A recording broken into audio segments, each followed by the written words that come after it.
Ey qari ko'ppak, sen zolim kofirlarning eng ashaddiysisan.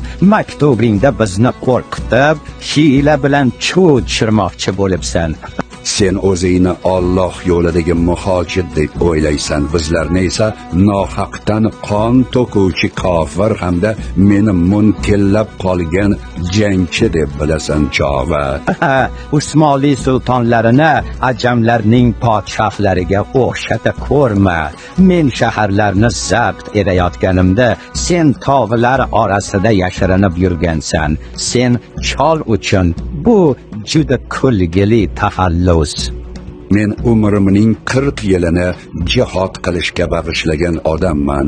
Senga Usmoniylar yashini deb ta'rif berishadi, lekin nazarimda chaqmoqlarning zarbasi juda sust. Sen dunyoga egalik qilish o'rniga shunchaki qarshimda o'tiribsan xolos. Yo'q, sen hukmdor emassan, balki ofatsan. Sen shaharlarni yemirib tashlaysan. Sen oldinga intilasan, lekin ortingda faqat vayronalar va kul qoladi. Sening dunyong yo'q.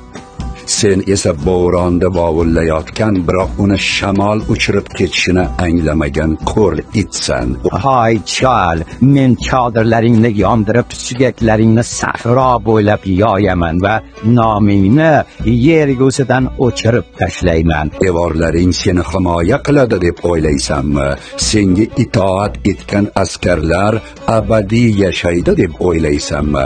Ular ham boshqalar kabi o'limga mahkum.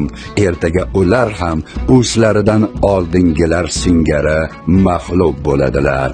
Ertaga suvoriylaring bayroqlarini tashlab ortga qochadilar. Tarix seni dushmanini yetarli